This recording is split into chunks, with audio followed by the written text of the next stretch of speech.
Magandang araw po sa inyong lahat. Ang kwentong inyong mapapakinggan ay tungkol sa isang binatang police investigator na si Errol na ipinadala sa baryo ng San Roque upang imbestigahan ang sunod-sunod na mga kaso ng misteryosong pagpatay sa lugar na yon.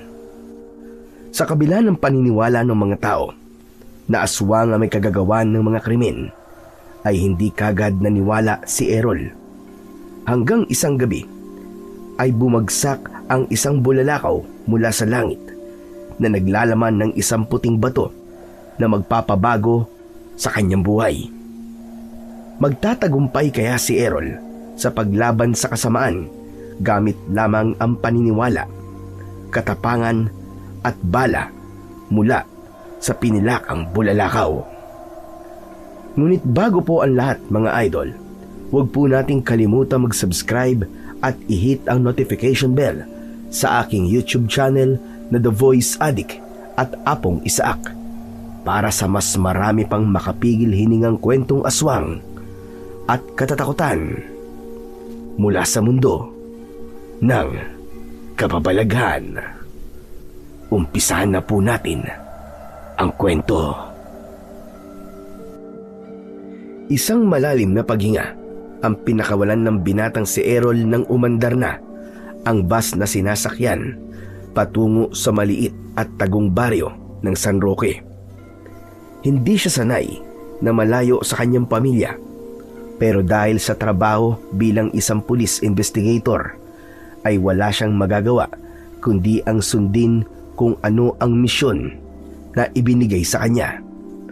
Ayon sa report ay marami ang pinatay sa San Roque sa karumal-dumal na paraan. Nakita niya ang ilang litrato at masasabi niya na hindi tao ang gumawa ng pagpatay, kundi isang mabangis na hayop.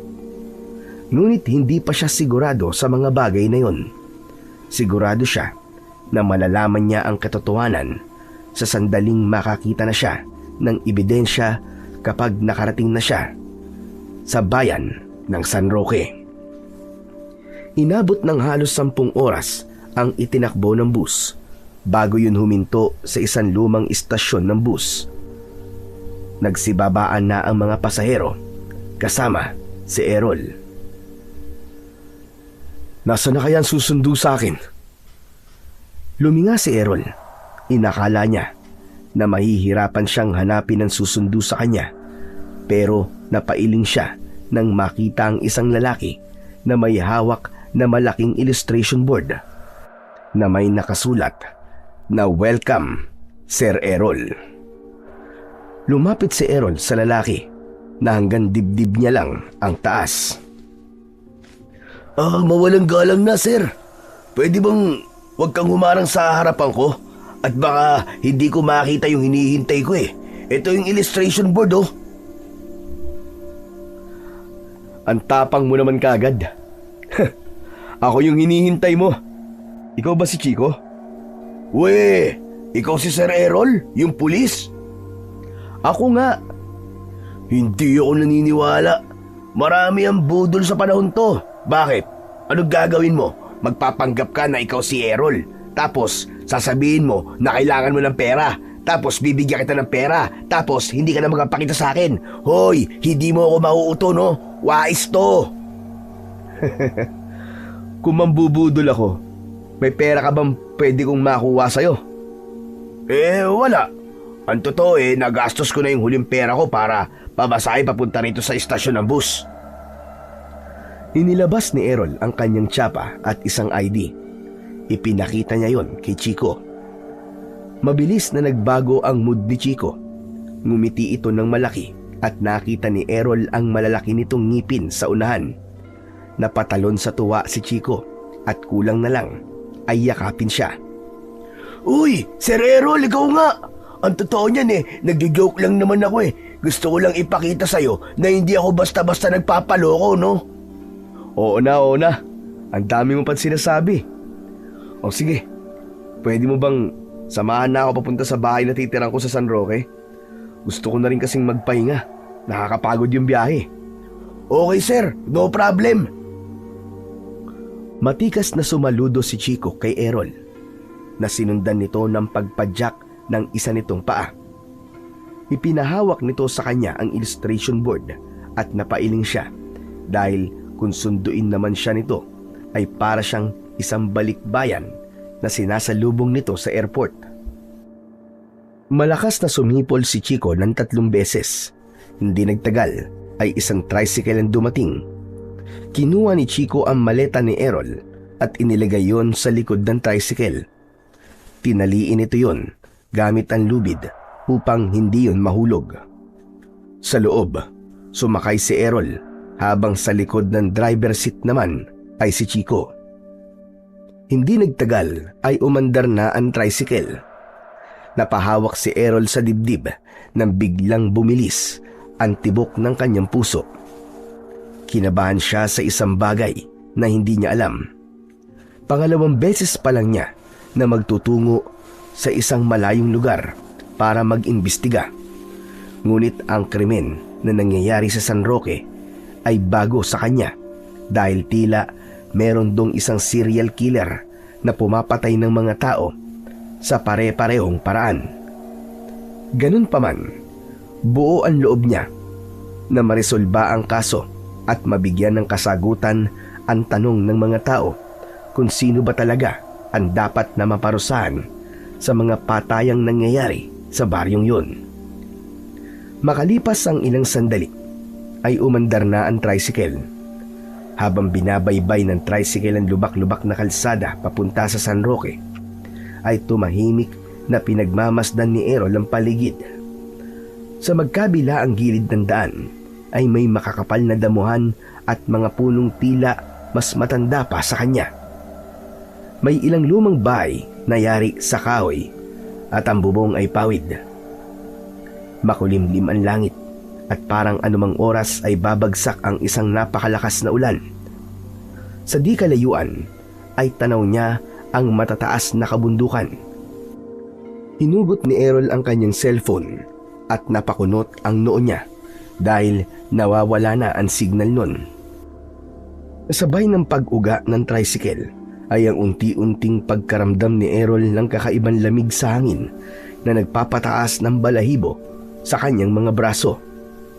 Inabot ng 1 oras ang biyahe ni na Errol mula istasyon ng bus hanggang sa tapat ng bahay na tutuluyan niya habang naroon siya sa San Roque.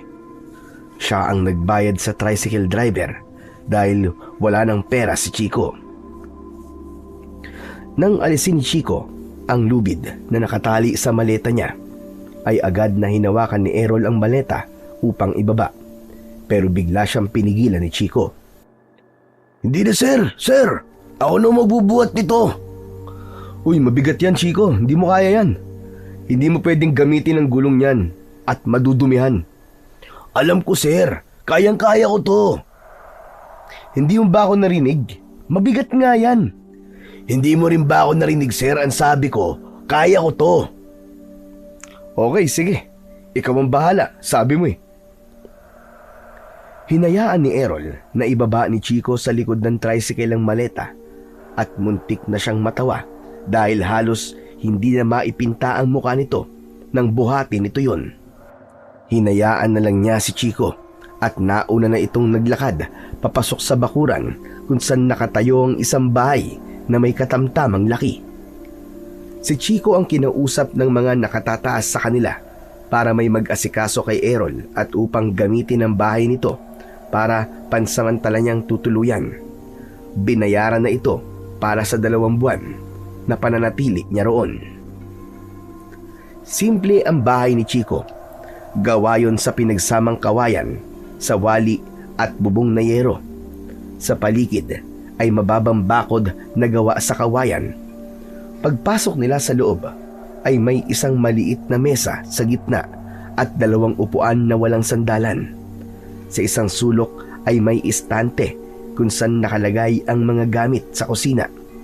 Sa kaliwa ay may silid na tanging kurtina lamang ang tabing ng pinto. Malinis ang buong bahay at maayos ang mga gamit. Nang ibaba ni Chico ang maleta ay tagaktak ang pawis nito sa muka. Habol nito ang paghinga na parang tumakbo ito ng napakalayo.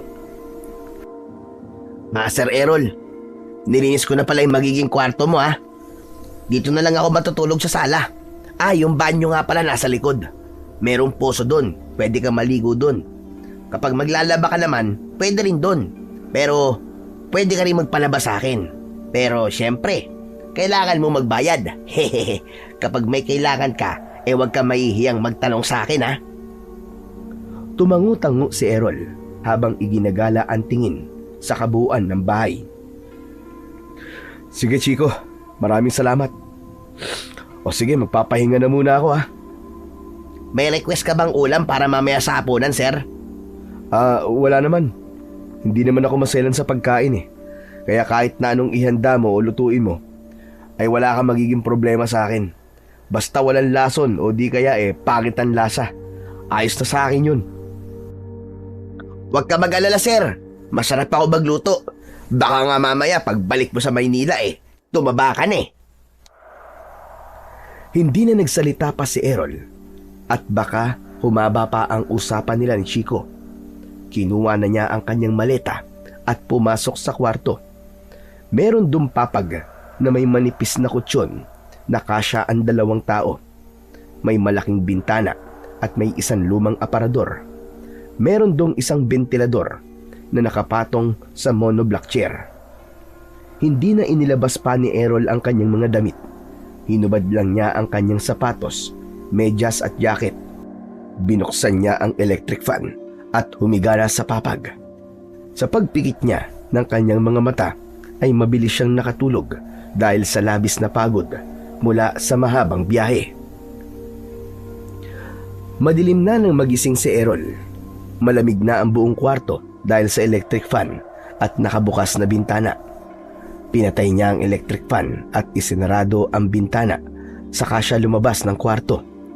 Sumalubong sa kanya ang mabangong amoy ng adobong sitaw.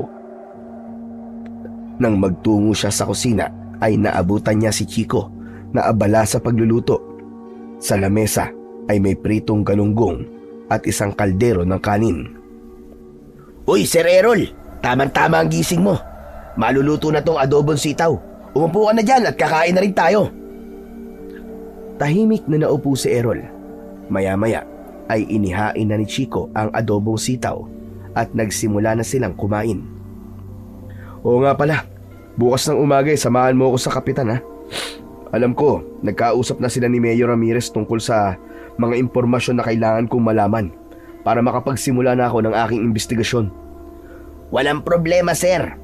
Pero sir, matanong ko lang, bakit mo tinanggap ang trabahong to? Dahil ang sabi sa akin ay walang pulis na tumatanggap ng pag-iimbestiga sa nangyayaring patayan dito.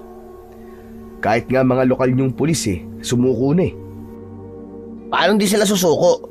Karamihan na nag-iimbestigang pulis dito namamatay. Ay hindi pala. Pinatay pala ang tamang salita. Ano sabi mo?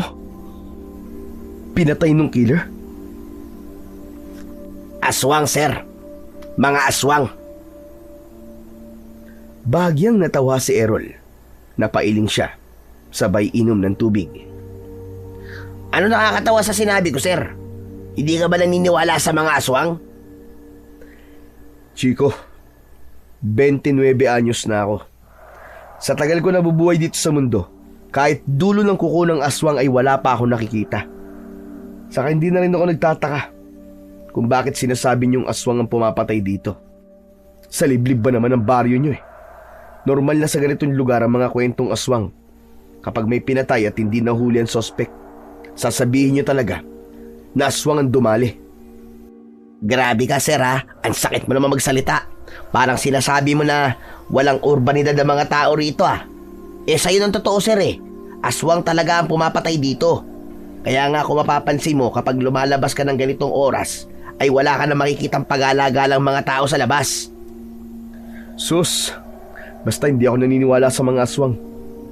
Papatunayan ko sa inyong lahat na tao ang pumapatay dito sa lugar nyo. Makikita mo kapag natapos ko ng investigasyon ko rito.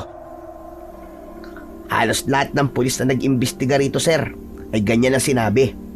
Sigurado ako nakakainin mo yung sinasabi mo na yan. Eh di tignan natin. Ano? Pustahan tayo? Pustahan ng pera, sir? Oo, magkano ba ang kaya mo? 1,000. Ang baba naman. Gawin natin 10,000. Sandaling natahimik si Chico. Natawa si Errol nang mapalunok ito. O kita mo na? Kung confident ka na aswang talaga ang pumapatay dito, eh hindi ganyan na magiging reaksyon mo. O sige, 10,000. Okay, cool.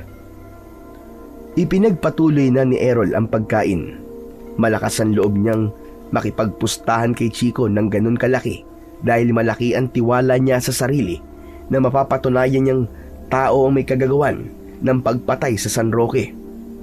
Hindi naman siya seryoso sa pustahan nila ni Chico. Nais lang niya na hamunin ang sarili niya na patunayang hindi totoo ang mga aswang at ang mga ganong nilalang ay likha lamang ng malilikot na isip ng ibang tao. Pagsapit ng oras ng pagtulog ni Errol ay hindi naman siya dalawin ng antok. Gising na gising ang diwa niya. Maya-maya ay bumangon siya at kinuha ang kanyang bag. Inilabas niya ang kanyang service firearm. Umupo siya sa sulok ng silid at isinandal ang likod sa dingding. Maingat niyang binaklas ang mga bahagi ng kanyang baril at pinunasan gamit ang panyo. Habang nililinis ang baril, ay inisip ni Errol kung ano ba talaga ang maaari niyang kaharapin sa baryong yon. Aminado siya na hindi yun mukhang simpleng kaso ng karumal-dumal na krimen. May mga kwentong umiikot tungkol sa mga aswang, mga nawawalang tao, at takot na nagkukubli sa katahimikan ng gabi. Nang matapos niyang linisin ang bawat parte ng kanyang baril, ay binalik niya yon sa dati. Mabilis niyang itinutok ang baril sa pinto nang biglang may humawi sa kortinang nakatakip doon. Nakita niya si Chico na mabilis na itinaas ang dalawang kamay habang bakas ang takot sa muka. Uy, sir! Ako to! Sir Chico! Huwag mo naman akong babarilin, sir! Langya ka kasi. Bigla-bigla ka nalang sumisilip eh. Hindi ka ba marunong kumatok? Eh paano ako kakatok, sir? Wala namang pintuan to. Kahit na, pambira ka oh. Dapat sumenyas ka muna. Eh paano kung may bala to tapos naiputok ko? Eh di bukas, maliwanag na dito sa bahay mo at may pakapi na. Eh sir, may narinig kasi ako dito kanina. Akala ko kung ano naglilinis ka lang pala ng baril mo. Tumayo na si Errol at kinuha ang bag kung saan nakalagay ang kanyang baril. Umupo siya sa gilid ng higaan. Ibabalik na sana niya ang bag at ang baril, pero mabilis siyang nilapitan ni Chico at tumabi ito sa kanya. Sandali lang, sir. Mamaya mo na itago yung baril mo. Pwede bang pahawak ako? Hindi pa kasi ako nakakahawak ng totoong baril eh. Sige na, sir. O sige. Pero sandali lang ha. Inabot ni Errol ang baril kay Chico. Nakangiting kinuha naman yun ni Chico at tinignan ang bawat detalye nun. Manghang-mangha ito na para bang isang napakagandang bagay ang baril sa paningin nito. Hinawakan yun nito na para bang may babarilin ito. Itinutok nito ang baril sa may pintuan at ipinikit ang isang mata na para bang meron yung inaasinta. Inagaw ni Errol ang baril kay Chico at ibinalik na yon sa bag nito. O tama na. Sabi ko sandali lang, di ba? Ang damot mo naman, sir. Hindi pa nga nag-iinit sa kamay ko eh. Pero alam mo, sir, pangarap ko talaga nun na maging isang pulis eh. Eh bakit di ka naging pulis? Eh kasi sir, hindi raw ako mukhang pulis eh. Mas mukha raw akong kawatan. Hehehe. Hindi, biro lang sir. Ang totoo kasi niyan, wala kaming perang pampaaral sir eh. High school lang po natapos ko. Nang mamatay ang mga magulang ko, naiwan sa akin tong bahay at lupa namin. Ang ginawa ko ay nagtanim na lang ako ng mga gulay at pinapaani ko. Tapos may tindera ako na nagtitinda sa palengke. Kahit paano, nakakasurvive naman ako sir. Hindi ko alam na kwentuhan pala to ng buhay. Ikaw naman sir, nag-share lang naman ako eh. Saka matagal-tagal na tayo magkasama dito, kaya dapat lang na makilala natin ang isa't isa. Wala akong balak na magtagal dito, Chico. Sisikapin ko na matapos ko agad ang investigasyon ko rito para makaalis na agad ako.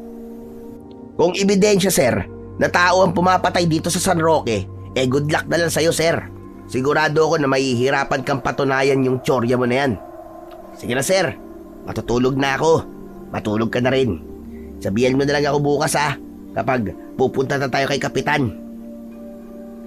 Matapos yun, ay lumabas na si Chico ng kwarto. Nang maiwan mag-isa si Errol, ay inilagay niya sa ilalim ng kama ang bag na kinalalagyan ng kanyang baril. Humiga na siya at pinilit niya ang sarili na makatulog dahil sigurado siya na magiging nakakapagod ang mga susunod na araw niya sa San Roque. Kinabukasan, nagising si Errol na nakahanda na ang almusal. May pandesal, pritong itlog at mainit na kapeng inihanda si Chico. Magana siyang kumain dahil alam niya na kailangan niya ng maraming enerhiya dahil yun ang unang araw ng kanyang pag-iimbestiga sa patayang nangyayari sa San Roque. Matapos ang almusal ay inaya na niya si Chico na magpunta sa bahay ng kapitan sa lugar na yun. Habang naglalakad sila ay napansin niya ang tingin ng mga tao sa kanya. May kakaiba sa tingin ng mga yon pero hindi niya yun binigyan ng ibang kahulugan. Inisip na lang niya na dahil sa bagong mukha siya kaya ganun ang tingin sa kanya ng mga tao. Hindi nagtagal ay narating na nila ang bahay ng kapitan. Isa yung bahay na gawa sa semento at ang bubong ay yero.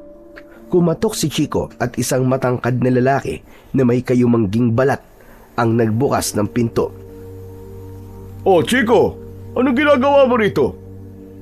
Kapitan Gary, kasama ko po yung bagong police investigator. Siya po, si Errol. Errol, siya naman si Kapitan Gary. Nakipagkamay si Errol kay Kapitan Gary. Pinapasok sila nito at pinaupo sa sala. Inalok sila nito ng kape pero tumanggi sila dahil kakatapos lang nilang mag-almusal. Kapitan, ang sabi po sa akin ni Major Ramirez ay nasa iyo po mga litrato at report na mga patayang nangyari dito. Pwede ko hubang makita? Sandali lang at kukunin ko. Pumasok si Kapitan Gary sa isang kwarto. Hindi nagtagal ay bumalik ito dala ang isang brown envelope. Muli itong naupo at inabot ang envelope kay Errol. Nandyan ang lahat ng litrato at report ng mga patayang nangyari rito.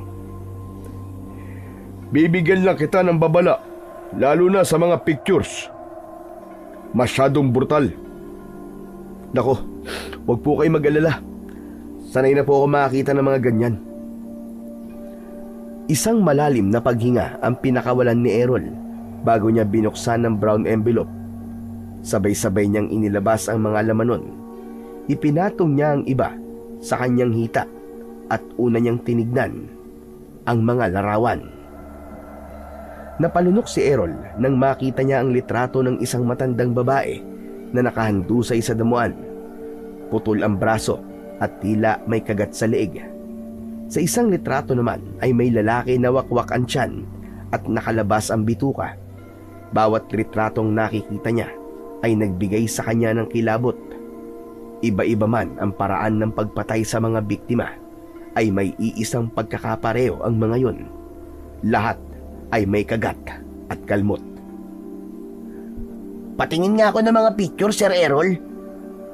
Wag na at baka hindi mo pa kayanin eh. Sir, matibay ang sikmura ako sa mga ganyan. O ito, bala ka sa buhay mo. Ibinigay ni Errol ang mga picture kay Chico. Nang tignan ni Chico ang mga yon, ay bigla itong tumakbo sa banyo at narinig nila ang pagsusuka nito. Napailing na lamang si Errol at sunod niyang binasa ang mga report. Halos pare-pareho ang detalye na naroon. Nawawala sa gabi ang biktima o kaya ng ilang araw tapos matatagpuan na patay na. May isang report na nagsasabing may nakita itong nilalang na nilalapa ang isang tao pero hindi matukoy kung anong hayop o tao. Lahat ng biktima ay taga roon at walang pinipiling edad na bibiktimahin ang sospek.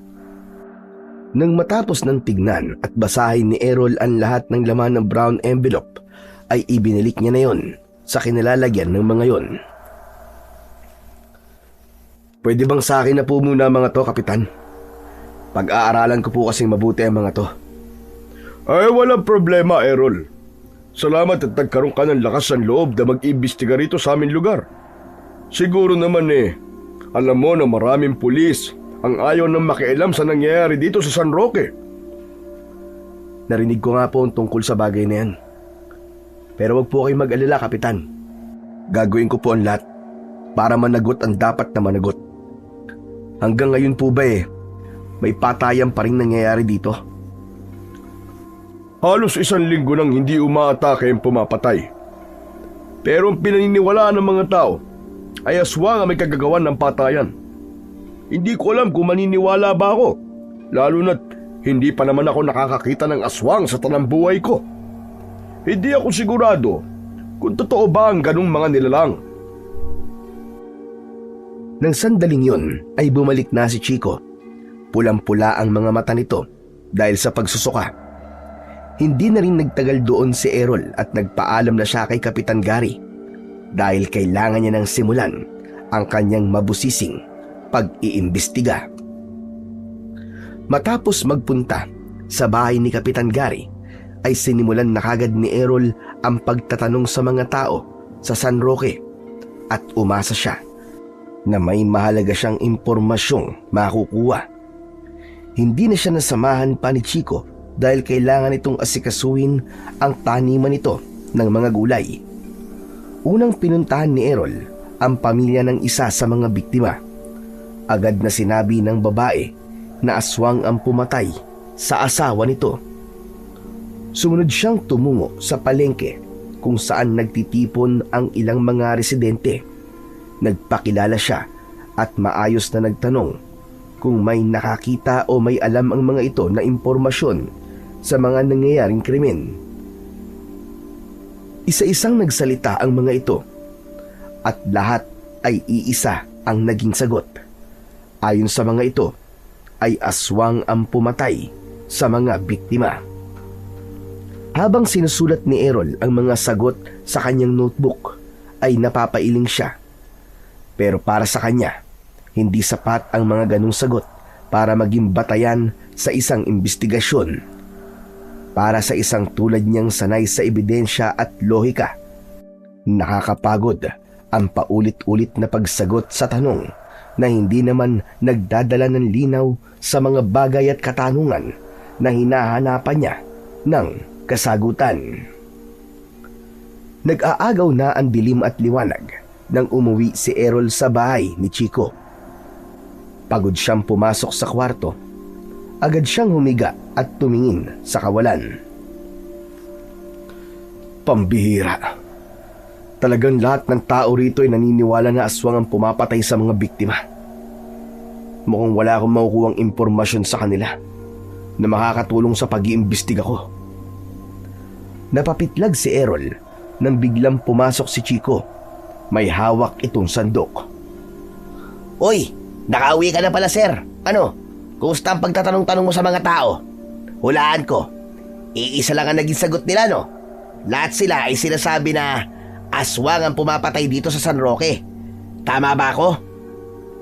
Alam mo naman pala ang sagot Nagtatanong ka pa.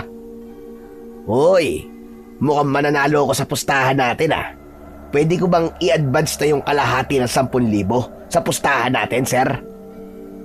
Kung makapagsalita ka naman parang napatunayan mo na aswang na nga ang sospek sa mga patayan dito. Hindi ka pa nananalo sa pustahan natin, Chico. Baka akala mo, hindi porket lahat ay sinasabing aswang ang pumapatay, ayun na ang totoo. Kailangan kong makakuha ng matibay na ebidensya na magtuturo kung sino ang totoong mga sospek. Sinasabi ko na sa'yo, sir. Kung ipipilit mo na tao ang pumapatay dito sa San Roque, ay talagang mahihirapan kang maghanap ng ebidensya. Kaya nga kailangan kong pagbutihan ng pag-iimbestiga ko eh. Hindi ako titigil hanggat hindi ko nasasabing case closed na ang kasong to. Okay, sir. Isang malaking good luck talaga sa'yo. Pero saka na natin pag-usapan yan.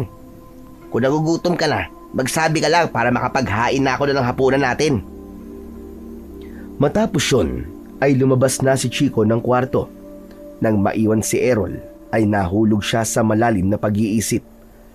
Muli niyang binasa sa notebook ang mga naging sagot ng mga taong nakausap niya. Pero agad niya yung inihinto dahil muli siyang nakaramdam ng inis sa nag-iisang sagot ng mga taong nakausap niya kanina. 5:00 pa lang nang gisingin ni Chico si Errol.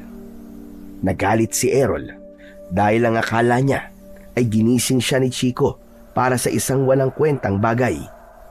Pero nang sabihin nito na may natagpo ang patay na matandang lalaki sa labas mismo ng bahay nito, ay napatakbo kagad siya palabas habang nakasunod kay Chico. Narating nila ang pinangyarihan ng krimen. Medyo malayo yun at halos nasa dulong bahagi ng San Roque. Maraming tao ang naroon. Tumabi kayo! Tumabi kayo! May pulis dito, tabi! Dali! Hayaan yung tingnan ng pulis yan! Hinawi ni Chico ang mga tao hanggang sa makita na nila ang bangkay ng isang matandang lalaki na nasa gilid ng isang kubo. Karumal-dumal ang itsura ng biktima. May malaking kagat ito sa leeg, wakwak ang tiyan at wala na ang mga laman loob. Naliligo yun sa sarili nitong dugo. Inilabas ni Errol ang kanyang cellphone upang kunan ng litrato ang biktima. Napansin ni Errol ang isang matandang babae na nakaupo sa hagdan ng kubo. Namumugto ang mga mata nun at nakatulaga. Chico, sino yung matandang babae na yun? Sa si Lola Anyang. Asawa siya ni Lolo Marsing, yung pinatay. Kung ganun, kailangan ko siyang makausap. Lalapitan sana ni Errol si Lola Onyang, pero hinawakan ni Chico ang braso niya. Teka sir. Ngayon mo na ba siya kakausapin?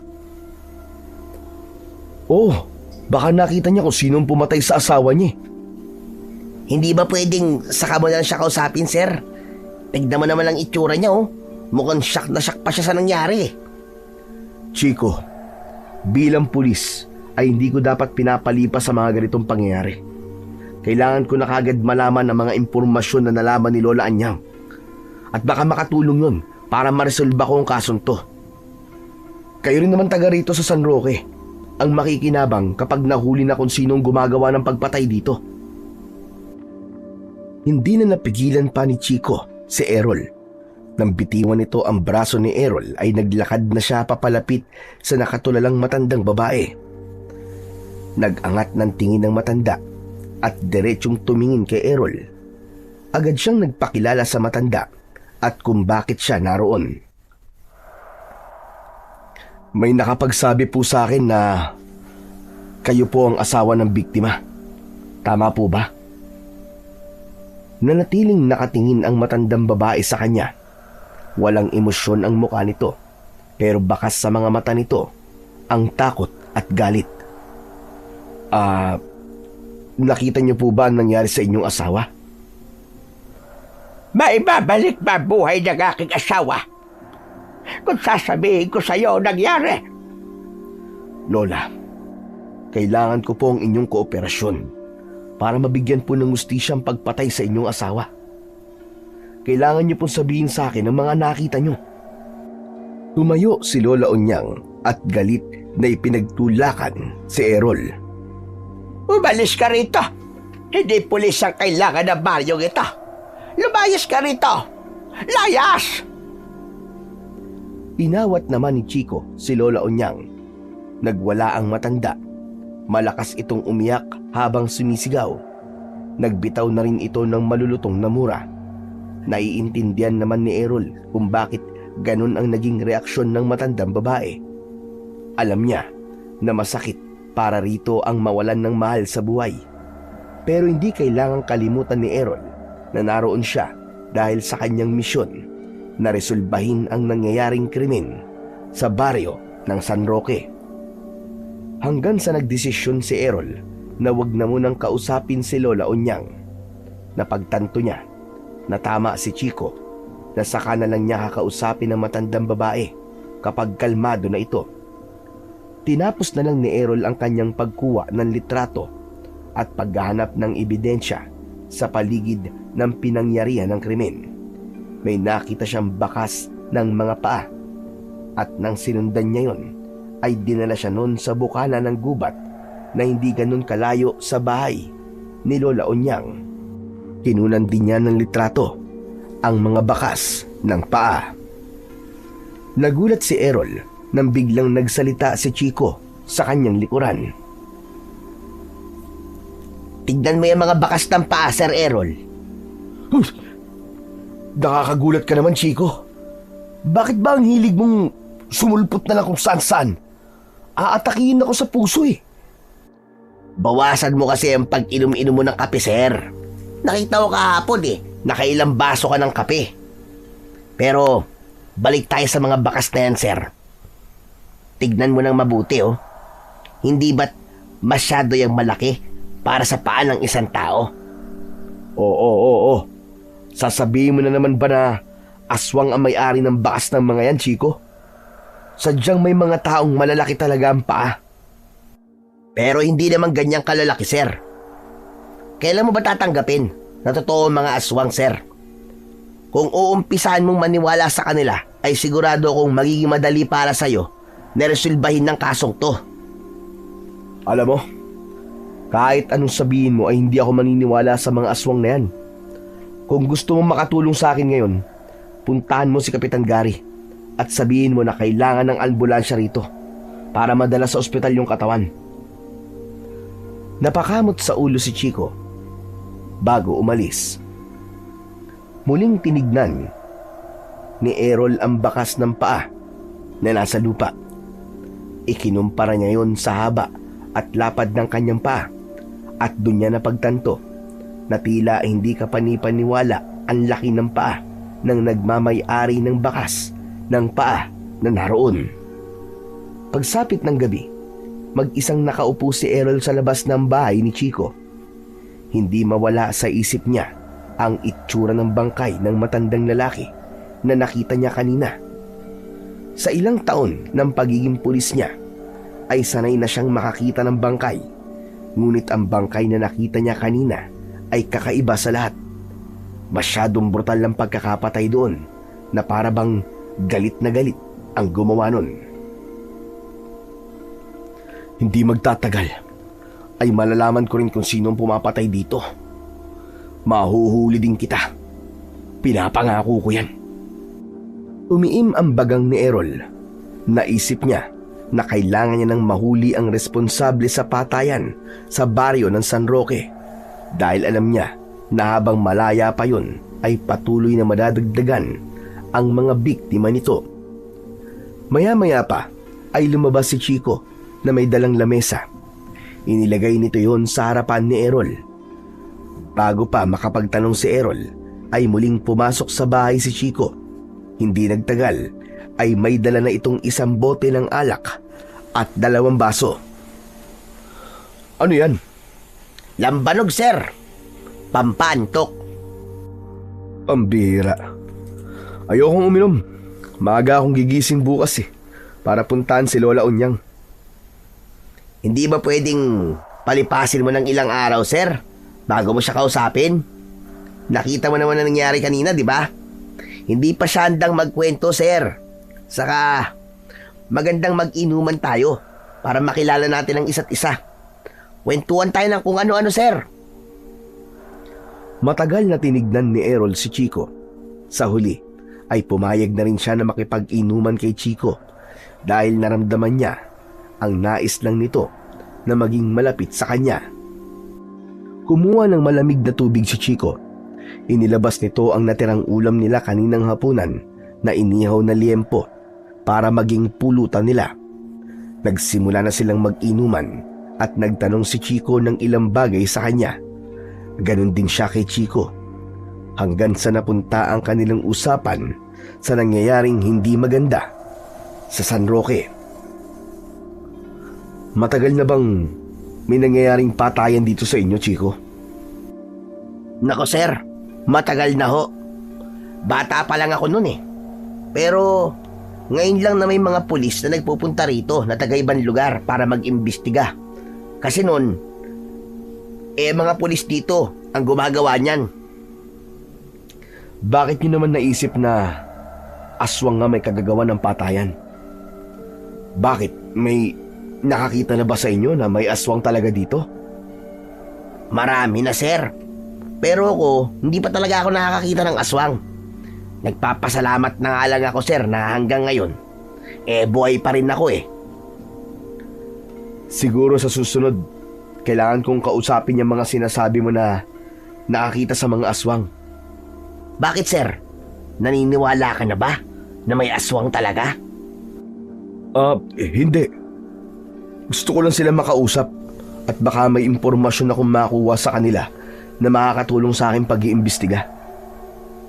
Ang mabuti pa sir samahan kita kapag kakausapin mo sila.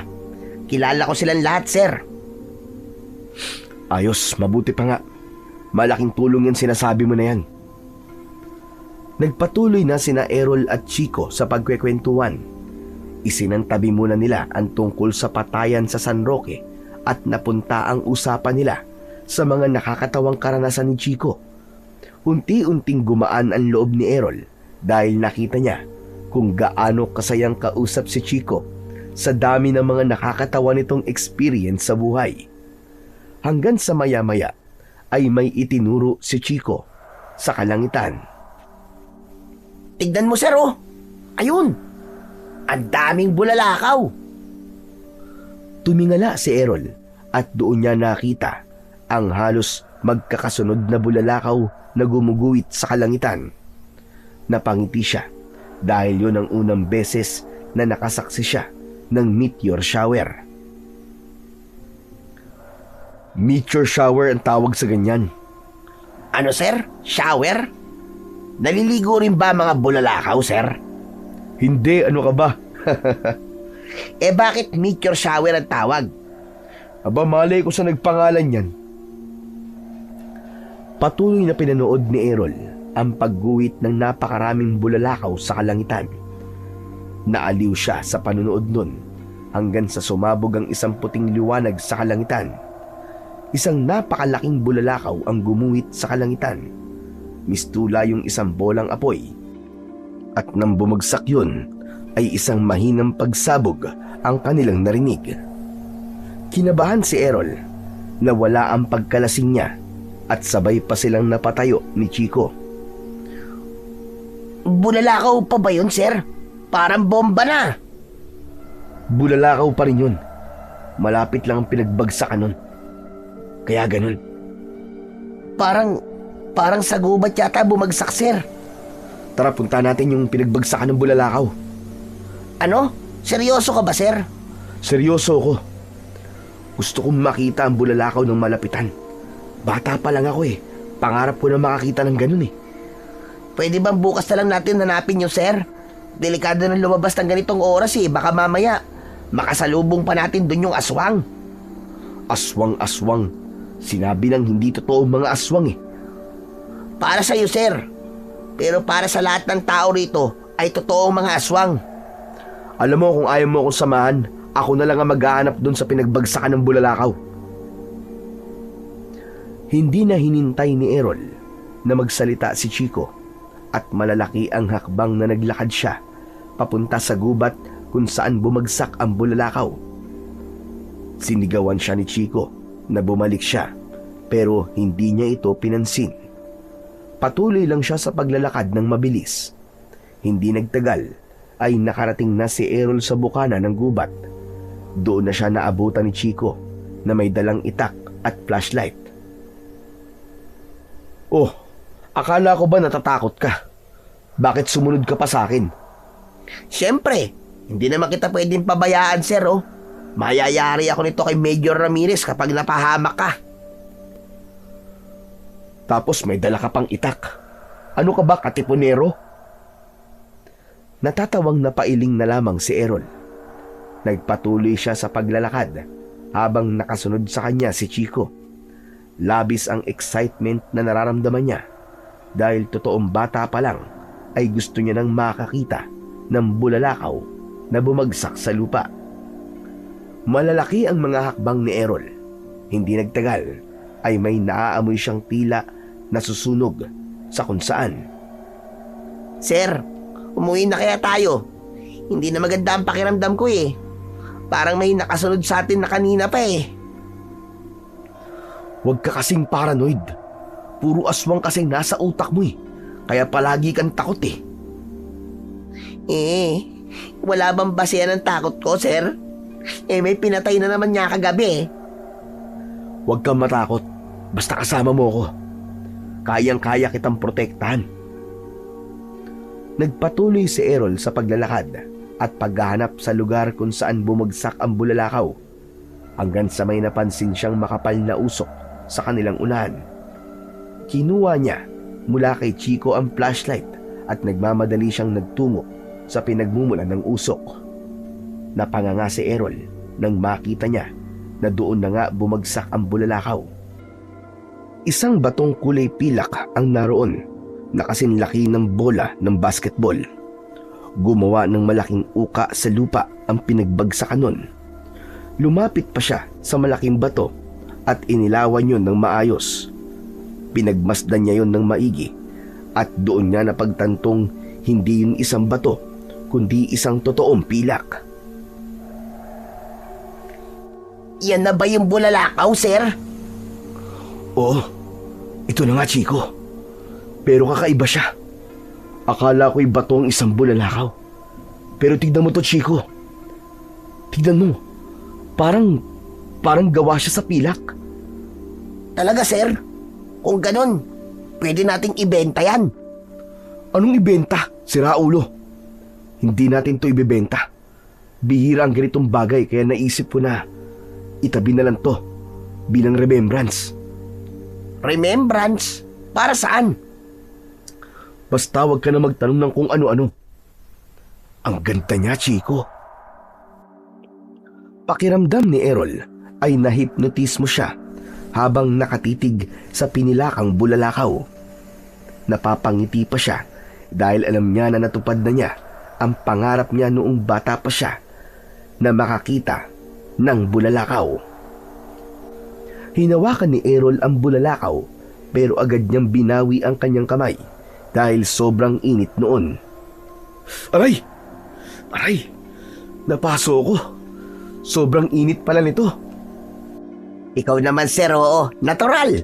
Nakita mo naman kakabagsak lang yan tapos hahawakan mo kagad.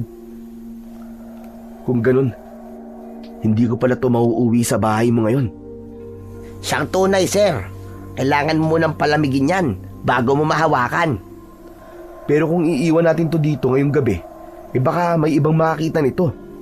Kailangan ko tong itago. Mabilis na kumilos si Errol. Kumuha siya ng mga tuyong sanga at dahon. Ginamit niya yon upang takpan ang pinilakang bulalakaw. Tinabunan din niya ng lupa ang ukang nilikha ng pagbagsak ng bulalakaw. Halos inabot siya ng kalahating oras bago siya natapos at nakumbinsi na wala ng ibang makakakita sa bulalakaw na yon. Matapos ang lahat ay inaya na niya si Chico na bumalik sa bahay nito. Habang naglalakad ay panayan dasal ni Errol na sana ay naroon pa rin ang bulalakaw bukas ng umaga. Bago matulog ng gabing yon ay nagset ng alarm si Errol sa kanyang cellphone. Alas 5 ng umaga nang tumunog ang cellphone niya na naging dahilan para magising siya. Nagmamadali siyang bumangon at nang lumabas siya ng kwarto ay tulog pa si Chico sa sala.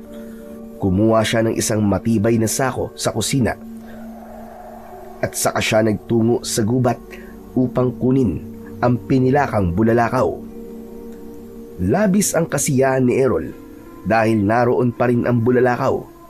Hindi yun nagalaw, kaya ibig sabihin ay walang ibang nakakita nun. Mabigat ang bulalakaw pero matagumpay naman niya yung nailigay sa sako.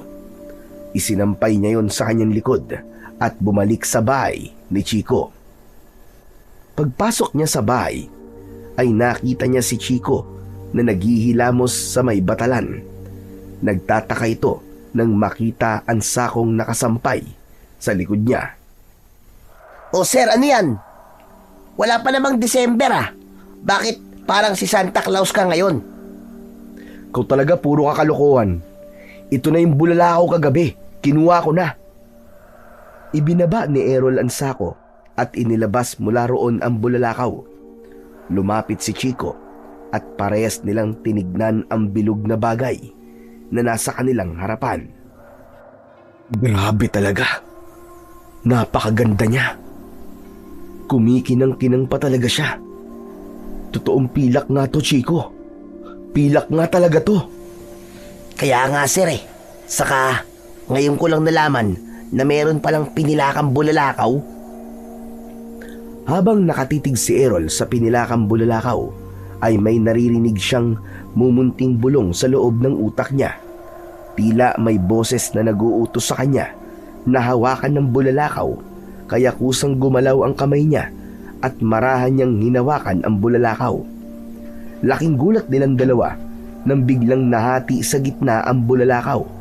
Nang hawakan yun ni Errol, tila isang napakalakas na enerhiya ang kumawala roon at naramdaman yun ni Errol sa kanyang katawan. Ala sir, sinira mo yung bulalakaw ah.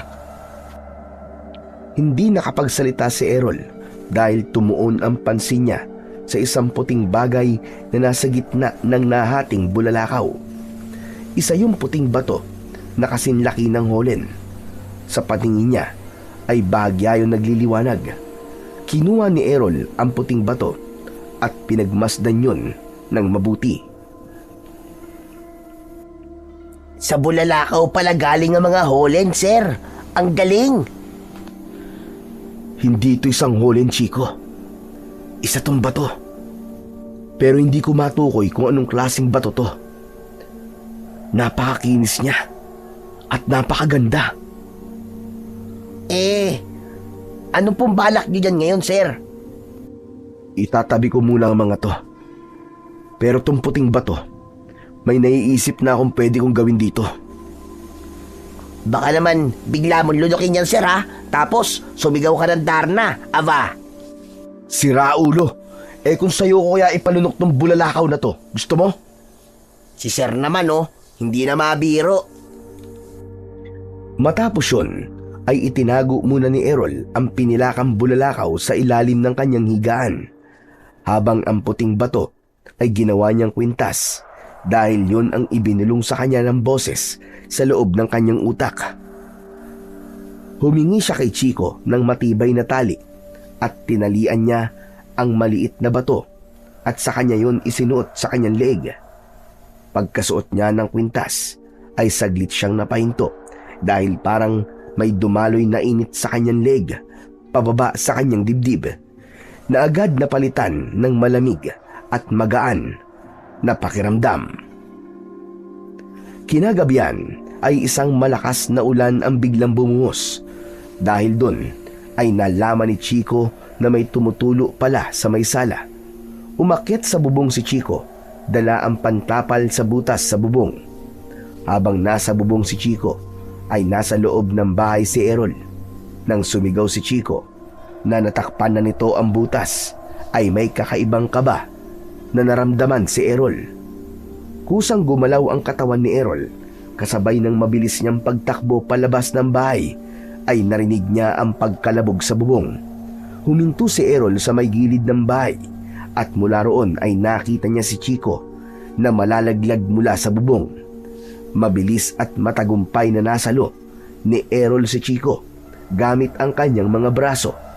Napahawak si Chico sa balikat ni Errol at nagtama ang kanilang mga mata. Sir, wag mo kong titignan ng ganyan. Marupok ako. Mabilis na ibinaba ni Errol si Chico habang natatawa. Ano ba kasing nangyari sa'yo at nahulog ka sa bubong? Sir, nadulas ako eh. Alam mo namang umuulan, di ba? Pero paano mo nagawa yun, sir? Hindi ba nasa loob ka ng bahay tapos bigla ka na lang nasa labas? Aba sir, si Daplas ka ba? Ewan ko, Chico.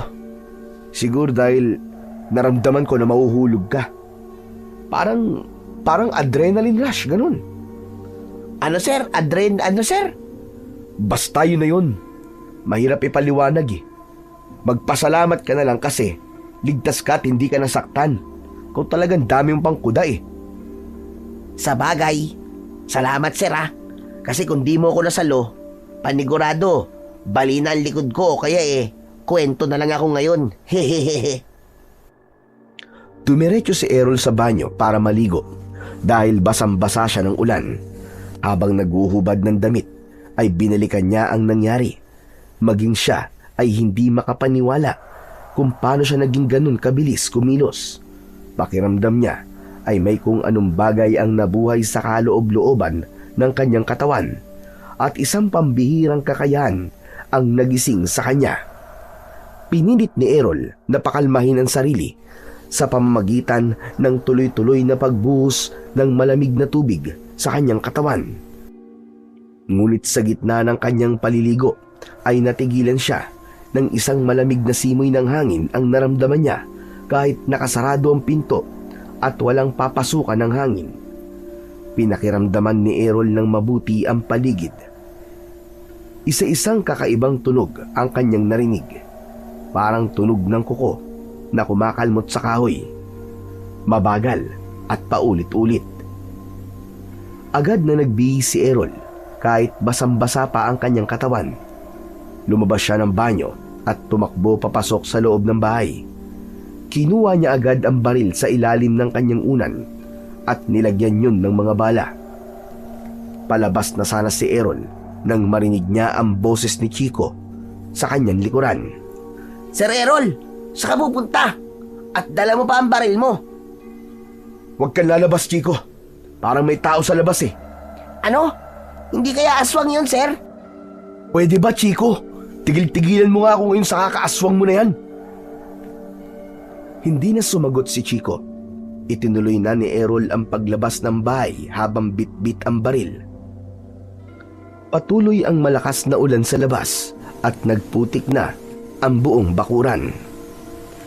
Napapitlag si Errol nang makarinig siya ng malalakas na kalampag sa ibabaw ng bubong. Itinutok niya roon ang baril. Sino yan? Magpakita ka sa akin! Sino ka? Mula sa bubong ay isang nilalang ang tumalon. Tumayo yun ilang dipaan layo kay Errol. Bahagyang napaatras si Errol dahil noon lang siya nakakita ng ganong klaseng nilalang na may nakakatakot na anyo. Ang katawan nun ay kagaya ng sa tao pero kulay itim ang balat. Meron yung mahabang kuko at pulang-pula ang mga mata. Ang ngipin nun ay maihahalin tulad sa ngipin ng lagari pero mas malalaki. Biglang tumakbo ang nilalang papalapit kay Errol. Sa bilis ng galaw ng nilalang ay hindi na niya nagawang makaiwas o makapagpaputok ng baril. Sinunggaban siya ng nilalang at nabitiwan niya ang baril. Pumaibabaw ang nilalang kay Errol at malakas siyang umangil habang tinatangkang sakmalin ang leeg niya.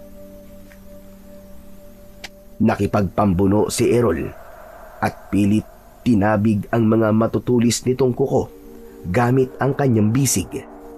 Mabigat ang halimaw at tila may lakas na hindi normal. Hanggang sa biglang sumulpot si Chico mula sa gilid, hawak ang isang lumang itak at buong lakas na inundayan ang nilalang. Tumama ito sa tagiliran ng aswang at umalis yun sa ibabaw ni Errol. Ako ang harapin mong aswang ka! Akala mo natatakot ako sa'yo? Sinunggaban ng nilalang si Chico at inihagis palayo. Tumama si Chico sa dingding at nawalan ng malay.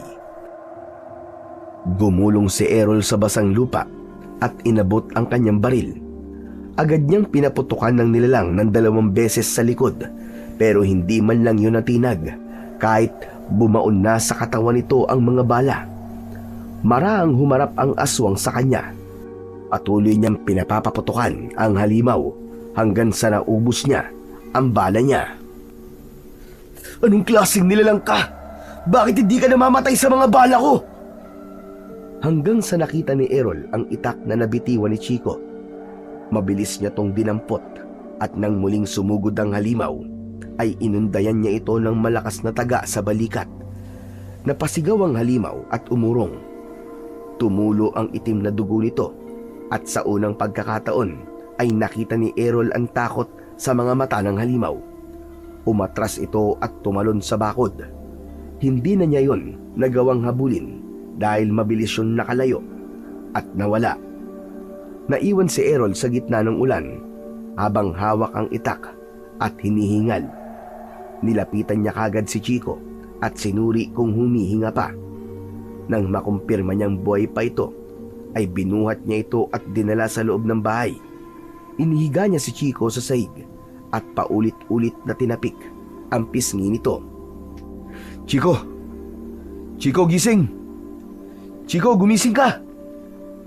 Nang magising si Chico, ay bigla itong tumayo at sumuntok-suntok sa hangin. Nasaan ang aswang? Nasaan ang aswang? Ano? Sige! Wala na! Nakatakas na ang aswang. Ay, sayang. Pero sigurado ako na natakot sa akin yon kaya tumakas. Paano matatakot sa'yo? Nawalan ka nga ng malay nang ihagis ka. Saka anong aswang ba ang sinasabi mo? Sir Errol, hindi ka pa rin ba naniniwala na may aswang kahit aswang na mismo yung nakaharap mo kanina, sir? Yun ang aswang, pambihira ka naman, sir, oh. Natigilan si Errol. Bumalik sa isip niya ang kahindik-hindik na itsura ng nilalang na nakalaban niya kanina. Alam niya na walang taong may ganong itsura, kahit bahagyang naniniwala na siya kay Chico na aswang ang nilalang na umatake sa kanila, ay mas nanaig pa rin ang pride niya at paninindigan na hindi siya naniniwala sa mga aswang. Okay, sige. Sabihin na nating hindi nga tao yun. Pero hindi pa rin yun isang aswang. Kung hindi yan isang aswang, sir, anong tawag mo ron, sir? Sige nga. Basta. Hindi yun aswang. Nako, bahala ka na nga sa buhay mo, sir. Paniwalaan mo kung ano gusto mong paniwalaan. Pero alam ko na hindi mo matatanggi sa sarili mo na halimaw na kalaban natin kanina. Pero teka, sir, ayos ka lang ba? Nasugatan ka ba nung aswang? Sa awa naman ng Diyos, hindi. Pero ang ipinagtataka ko lang ay walang epekto sa kanya ang bala ng baril ko. Ilang beses ko siya nabaril. Pero parang hindi siya tinatablan eh. Parang hindi man lang siya nasaktan. Ganon kasi ang mga aswang, sir. Iba-iba ang katangian nila. Depende sa kung anong uri sila ng aswang. Sa tingin ko ay hindi nasasaktan yung aswang na yon sa bala ng baril mo, sir. Nahulog sa malalim na pag-iisip si Errol. Sa tagal niya ng pulis at ilang beses na siyang sumabak sa pakikipaglaban, ay noon lang siya nakainkwentro ng ganong klase ng nilalang. Para yung isang halimaw na may kakaibang lakas at kapangyarihan. Pero hindi yun naging dahilan upang huminto o sumuko siya na alamin ang totoong nangyayari sa baryo ng San Roque. Nangako siya sa kanyang sarili na hindi siya hihinto hanggat hindi niya nalalaman ang katotohanan. Nang sumunod na araw, ay nalaman ni Errol mula kay Chico na nailibing na ang matandang lalaki o asawa ni Lola Onyang. Nagkaroon na siya ng lakas ng loob na muling subukang kausapin ng matandang babae tungkol sa nangyari sa asawa nito. Sinamahan siya ni Chico na magtungo sa bahay ni Lola Onyang. Pagdating nila roon, ay naabutan nila si Lola Onyang na nakaupo sa hagdan ng kubo nito habang yakap ang isang lumang jacket. Nang makita sila ni Lola Onyang, ay tinapunan sila nito ng matalim na tingin. Lola Onyang, nakikiramay po kami sa pagkawala po ng inyong asawa. Ito nga po pala si Sir Errol. Pulis po siya. Gusto ko po niyang kausapin sa nangyari. Alam ko pong masakit po para sa inyo na pag-usapan ng bagay na yon. Pero kailangan pong malaman ni Sir Errol ang mga nangyari upang mapalagot po ang salarin. Pulis na naman. Hindi ka pa ba nadadala, Chico? Ilang pulis na ba ang nagpunta rito? Pero hindi naniniwala sa kwento natin. Lola Unyang, huwag po kayo mag-alala. Dahil kung ano man pong ikikwento nyo, ay papaniwalaan ko. Basta, magsasabi lang po kayo ng totoo. Maniniwala ka ba kung sasabihin kong aswang ang pumatay sa aking asawa ng gabing yon? O Sir Errol, sagutin mo ang tanong ni Lola Unyang. Hindi kagad nakasagot si Errol.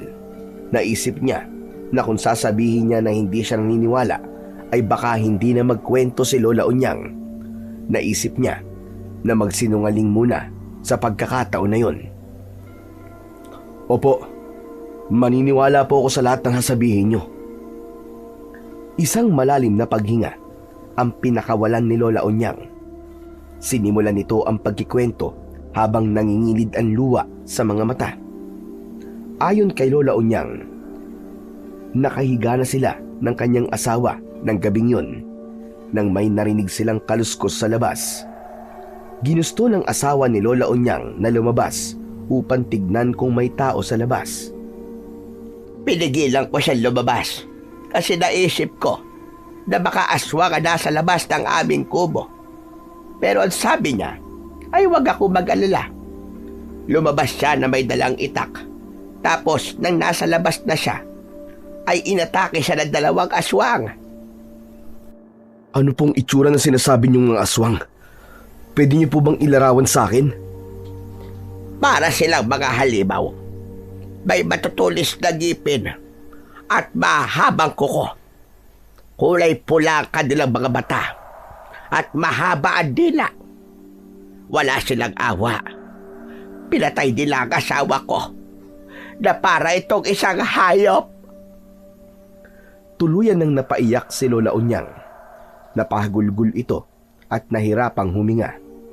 Paulit-ulit na hinaplos ni Chico ang likod ng matanda habang si Errol ay natigilan dahil base sa paglalarawan ni Lola Unyang sa sinasabi nitong aswang ay ganun din ang itsura ng nilalang na nakaharap niya noong isang gabi. Hindi na muna nagtanong si Errol dahil baka nakita niya na hindi na kayang magsalita ni Lola Unyang. Hinintay niyang kumalma ito bago siya muling nagsalita.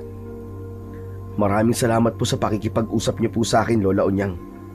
Sa ngayon po, ay magpapaalam na po muna kami. Ngayon ikaw naman ang tatanungin ko. Matapos mong malaman ang kwento ko, ano ang magagawa mo para tulungan kami? Gaya ka rin ba ng ibang pulis na natakot at umalis dito nang mapatunayan nila na aswang ang makakalaban nila? Hindi po ako kagaya nila, Lola Unyang. Huwag po kayo mag-alala dahil gagawin ko po ang lahat para matuldukan ang hindi magandang nangyayari dito sa Barrio San Roque. Sana ka ay hindi ka puro salita lang. Sana ay gawin mo at sinasabi mo na yan. Muling nagpaalam si Errol sa matandang babae at umalis na sila ni Chico. Habang naglalakad ay tahimik lang si Errol. Paulit-ulit na umaalingaw-ngaw sa isipan niya ang mga sinabi ni Lola Unyang, lalo na ang paglalarawan nito sa pumatay sa asawa nito. Anong masasabi mo, Sir Errol? Naniniwala ka na ba na may mga aswang talaga dito sa San Roque? Ewan ko, Chico. Nang malaman ko na parehas lang ang nakalaban natin at ang pumatay sa asawa ni Lola Unyang, parang nagdadalawang isip na ako eh. Parang naniniwala na tuloy ako sa aswang. Ay, salamat naman sa Diyos at nagbago din ang isip mo. Pero wag ka na magdalawang isip, sir. Maniwala ka na talagang may aswang nga. Pero, totoo ba yung sinabi mo kay Lola Unyang? Na gagawa ka ng paraan para mahinto na ang patayan dito sa amin? Totoo ba yun, sir? Oo naman, totoo yun. Kaya nga ako nandito eh. Kasi yun ang gusto kong mangyari. Hindi naman ako nandito para lang mag-imbestiga. Nang makarating sina Errol at Chico sa bahay ay nagpahinga na muna sila. Muling kinuha ni Errol ang brown envelope na ibinigay sa kanya ni Kapitan Gary at inilatag niya ang lahat ng laman nun sa ibabaw ng kanyang kama. Isa-isa niyang tinignan ang mga litrato at mga report at pinag-aralan niya ang mga yon.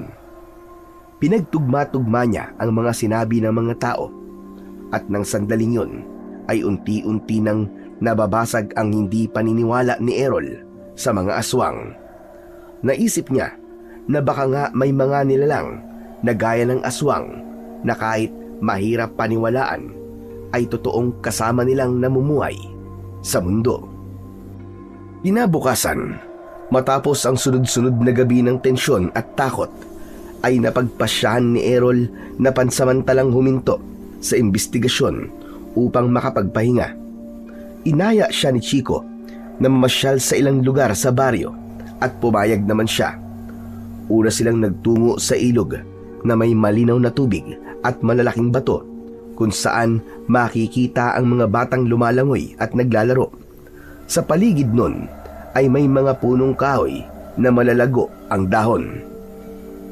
Matapos sa ilog, nagtungo naman sila sa mataas na bahagi ng San Roque kung saan matatanaw ang buong baryo.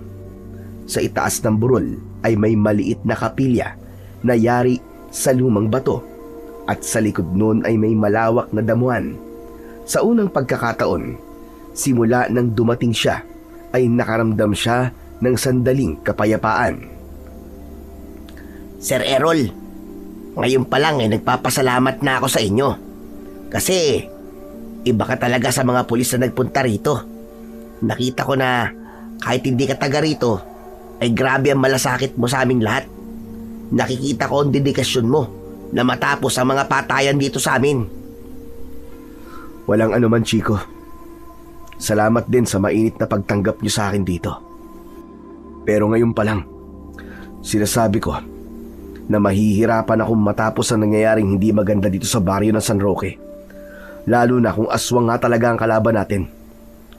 Sanay akong makipagbarilan sa mga tao, pero hindi sa mga aswang. Hindi ba yung baril ko walang naging epekto dun sa halimaw o aswang na nakalaban natin? Kaya nga sir pero gaya ng sinabi ko sa inyo, lahat ng aswang ay may kahinaan. Kailangan mo lang malaman ang kahinaan nila at magiging madali na kung paano mo sila matatalo o mapapatay. Paano ko naman malalaman ang kahinaan nila? Yun ang hindi ko alam, sir. Wala kasing manunugis ng aswang o antingero dito sa lugar namin Sila kasi talaga ang may kaalaman sa pakikipaglaban sa mga aswang Siguro kaya pinuntirya ng mga aswang itong San Roque ay dahil alam nila na wala kaming tagapagtanggol laban sa kanila. Nagpatuloy ang pag-uusap nina Errol at Chico sa ibabaw ng burol. Maya-maya pa ay nagdesisyon na silang umuwi dahil masakit na sa balat ang sikat ng araw. Nang malapit na sila sa bahay ni Chico, ay napansin nila ang isang matandang lalaki na nakatayo sa harapan ng bahay. Matangkad yun at matikas pa rin ang tindig sa kabila ng edad nito. Naunang lumapit si Chico sa matanda. Lolo, may kailangan po ba kayo? Hinahanap ko ang lalaking nakakuha sa puting bato mula sa pinilakang Bulalakaw. Dito siya itinuturo ng aking panaginip. Nasaan siya? Paano niyo po nalaman ang tungkol po sa puting bato at Bulalakaw? Maaari ba tayong pumasok at doon natin ito pag-usapan? Sa tingin naman ni na Errol ay mapagkakatiwalaan ang matandang lalaki, kaya pinapasok nila ito. Umupo sila sa sala at nagpakilala ang matandang lalaki bilang si Lolo Arman. Ipinakilala na rin nina Errol at Chico ang sarili nila sa matanda. Ayon dito ay isa itong antingero at may kaalaman ito sa pagpapanday ng mga sandata laban sa mga aswang. Anito ay galing pa ito sa napakalayong baryo. Matagal ko nang hinahanap ang puting bato at pinilakang Bulalakaw. Ayon sa aking mga ninuno, ay yun ang isa sa mabisang panlaban sa mga aswang. Magpapakita lamang ang pinilakang bulalakaw sa taong karapat-dapat.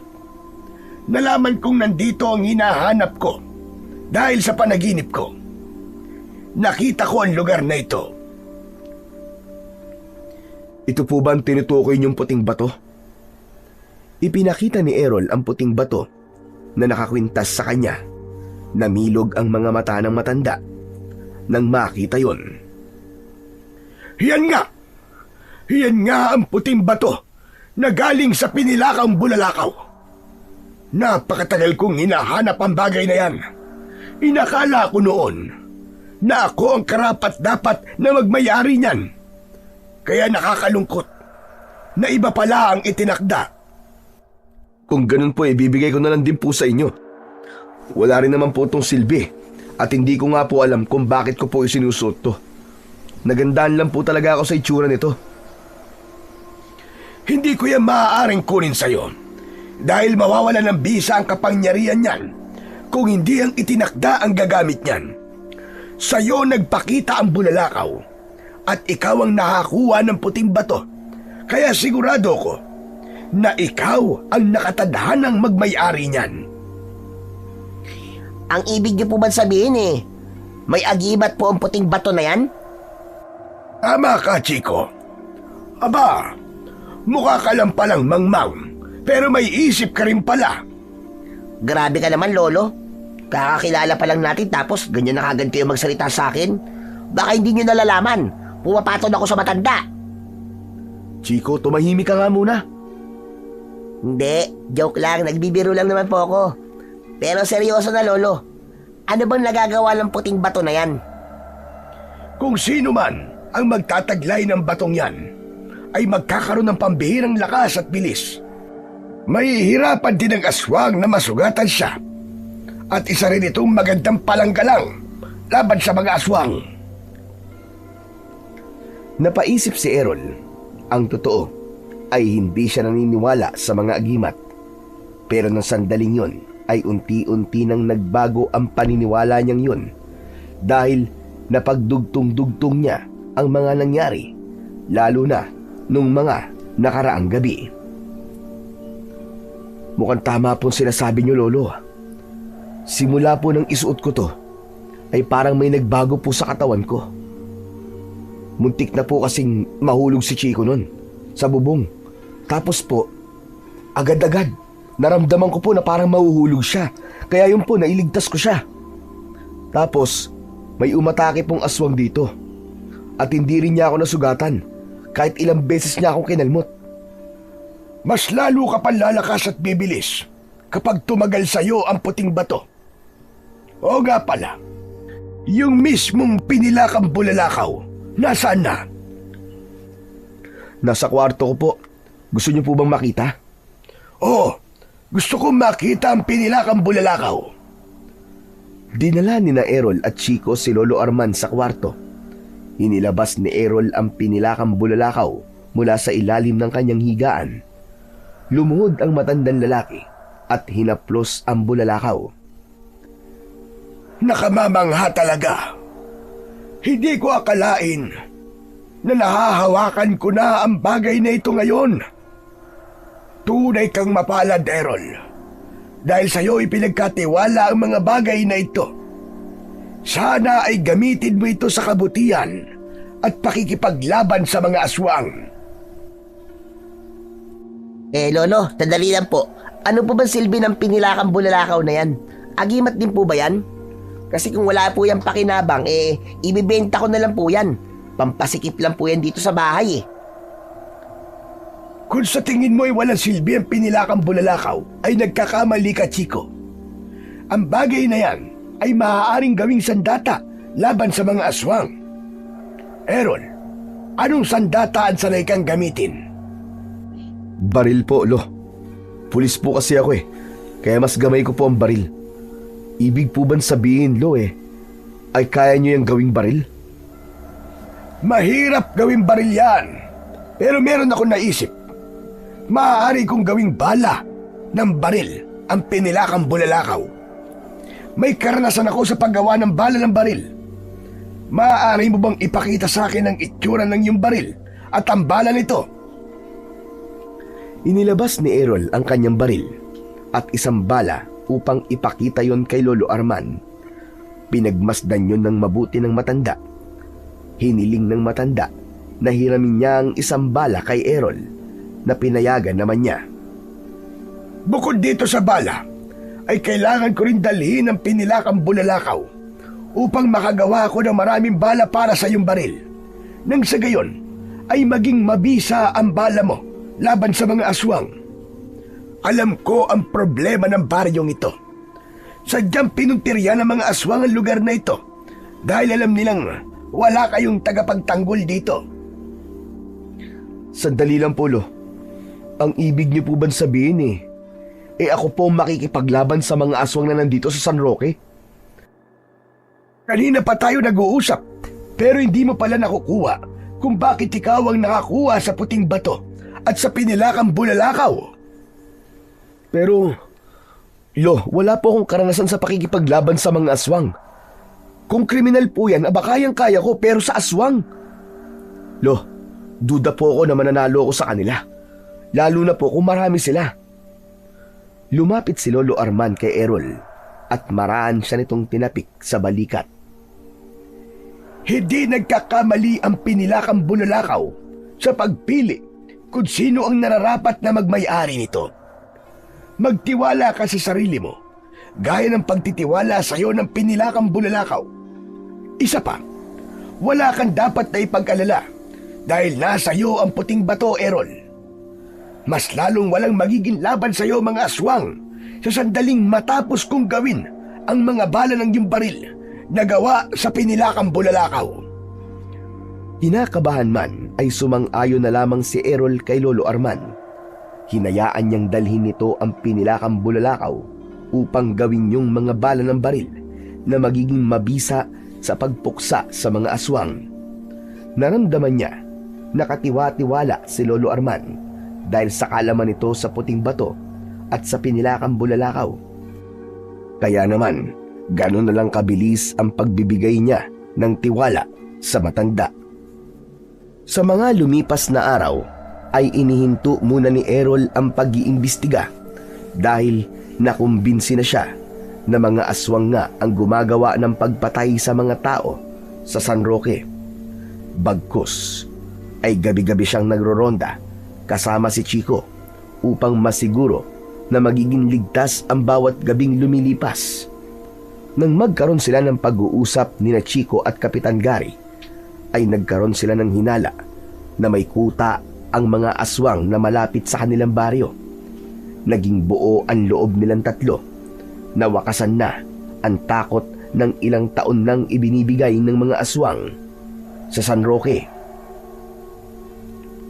Baka mas magiging madali ang pag-ubos natin sa mga aswang kung malalaman natin kung nasaan ang kuta nila. Pero saan naman kaya sila maaaring magkuta? Base po sa mga nakausap kong tao, karamihan sa mga sinasabi nila ay nakikita nila ang aswang na nagtutungo sa gubat. Malakas po ang hinala ko na nasa gubat ang kuta nila, Kapitan. Kung ganon, ay doon tayo magsisimula maghanap. Hihimukin ko rin ng ilang mga kalalakihan na sumama sa atin. Kapag mas marami tayo, ay mas malaki ang posibilidad na maging malakas ang puwersa natin laban sa mga aswang. Pero saka na po natin hanapin ang kuta ng mga aswang kapag natapos na po ni Lolo Arman ang paggawa ng bala para sa aking baril. Sa ngayon po, habang wala pa mga bala, ay magronda po muna tayo gabi-gabi. Sumang-ayon si Kapitan Gary sa sinabi ni Errol. Nasabi na ni Errol sa Kapitan ang sinabi ni Lolo Arman, kaya alam na nito kung anong klaseng bala ng baril ang tinutukoy niya. Makalipas ang 1 linggo, ay muling bumalik si Lolo Arman sa bahay ni Chico. Bit-bit nito ang isang kahon na may katamtamang laki. Agad itong pinapasok ni Errol at may hinala na siya kung ano ang laman ng kahong dala ng matanda. Dala ko na ang mga bala ng yung baril na ginawa ko mula sa pinilakang bulalakaw, Errol. Kunin mo ang kahon na to at buksan mo. Kinuha ni Errol ang kahon. May bahagyang panginginig na binuksan niya yun. Umambad sa kanya ang maraming bala ng baril na kulay pilak. Maayos na nakasalansan ang mga yon at labis siyang namangha dahil hindi niya akalain na kaya yung gawin ni Lolo Arman. Nagpatulong ako sa aking mga apo, kaya mabilis kong natapos yan. Maraming salamat po sa inyo, Lolo Arman. Hindi lang po ito malaking tulong sa akin, kundi po sa buong baryo San Roque. Walang anuman. Sadyang kailangan ko lang sundin kung ano ang ipinapakita sa aking panaginip. Kahit na sa ganung paraan man lang, makatulong ako sa ibang tao. Aba, oo nga pala, pinabindisyonan ko na rin yan sa simbahan upang mas maging mabisa kapag ginamit mo na sa mga aswang. Wala akong ibang hangad, kundi ang iyong tagumpay laban sa kampon ng kadiliman. Nakangiting tumango si Errol. Muli niyang pinagmasdan ng mga bala ng baril na nasa kahon. Ramdam niya ang bigat nun, pero alam niya na mas mabigat ang responsibilidad na nakaatang sa kanyang balikat. Ngunit patuloy siyang nangako sa kanyang sarili na hindi siya lilisan ng San Roque nang hindi niya nauubos ang mga aswang na sumasalakay doon. Matapos ang pag-uusap nina Errol at Lolo Arman, ay bumalik na si Lolo Arman sa baryong pinanggalingan nito. Pero bago tuluyang umalis ang matanda, ay dinasalan muna nito ang puting bato ni Errol upang mas maging mabisa yun at magamit ni Errol ang rurok ng kapangyarihan nun. Nang ibalita ni Errol kina Kapitan Gary at Chico na nasa kanya na ang mga bala ng baril na gawa sa pinilakang bulalakaw, ay labis ang kasiyahan ng mga ito. Ngunit isang malungkot na balita ang sinabi ng kapitan. Oo nga pala, gusto kong ipaalam sa inyo na nagbaybay ako para himukin ng ilang kalalakihan na tulungan tayong harapin o hanapin ang kuta ng mga aswang sa gubat. Pero kahit isa sa kanila ay walang gustong sumama sa atin. Kaya tayong tatlo lang ang gagawa nun. Ano ba naman yan? Ang duduwag naman nila. Hindi ba nila inisip na para rin naman to sa ating lahat? Pambira naman, oo. Nakakainit naman sila ng dugo. Huwag ka nang magalit sa kanila, Chico. Naiintindihan ko kung bakit walang gustong sumama sa atin. Normal lang na matakot sila, lalo na't napakarami ng naging biktima ng mga aswang. Malamang ayaw lang nila na mangyari sa kanilang ganun. Tama ka, Errol. Kaya kahit papano ay naiintindihan ko rin naman sila. Pero huwag kayong mag-alala, Kapitan. Nasa atin na po ang mga bala na gawa sa pinilakang bulalakaw. Sigurado ko na kahit tatlo lang po tayo, ay malaki pa rin ang tsansa nating manalo sa laban na to. Kailan niyo po pala gustong hanapin po ang kuta ng mga aswang, Kapitan? Siguro bukas ng umaga. Dapat ay makita na natin ang kuta nila bago dumilim. Hindi ba't mas malakas sa mga aswang kapag gabi? Hindi naman ganun kalaki ang gubat ng San Roque. Sigurado ko na madali natin mahahanap ang kuta nila kung naroon ngayon sa gubat, ha? Matapos ang pag-uusap ng tatlo, ay naghanda na sila para sa pagsuong nila sa gubat bukas ng umaga. Agad na hinasa ni Chico ang itak nito, habang si Errol naman ay nilinis ang kanyang baril. Sinubukan niyang paputukin ng isang beses ang baril niya gamit ang isang bala mula sa pinilakang bulalakaw at wala namang naging problema. Dinasalan din niya ang puting bato na nakasabit sa kanyang leeg. Hiniling niya rito ang tagumpay nila at ang paglaya ng buong San Roque mula sa takot sa mga aswang. Kinabukasan ng umaga ay agad na nagtungo sina Errol, Chico at Kapitan Gary sa gubat. Parehas na may dalang itak sina Chico at Kapitan, habang si Errol naman ay nakasukbit ang baril sa tagiliran at sa isang maliit na bag ay naroon ang kanyang mga bala. May dala rin silang tinapay, tubig at flashlight dahil wala silang ideya kung gaano sila magtatagal sa loob ng gubat. Masusi nilang sinuyod ang loob ng kagubatan. Inabot na sila ng tanghali pero hindi pa rin nila nakita ang kuta ng mga aswang. Sandali silang namahinga upang kumain at uminom. Parang wala naman dito yung kuta ng mga aswang. Ilang oras na tayo naglalakad pero kahit isang aswang ay wala pa rin tayo nakikita. Huwag ka kagad mawala ng pag-asa, Chico. Saka sa tingin ko, ay hindi pa naman natin napupunta ng lahat ng parte nitong gubat, no? Tama ka, Errol.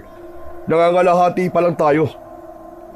Pero alam mo, Errol, sobra ako natutuwa sa'yo eh. Kasi nung dumating ka rito, ang tigas ng pagkakapaniwala mo na hindi ka naniniwala sa aswang. Tapos ngayon, kasama ka na namin ni Kapitan sa paghahanap ng kuta ng mga aswang.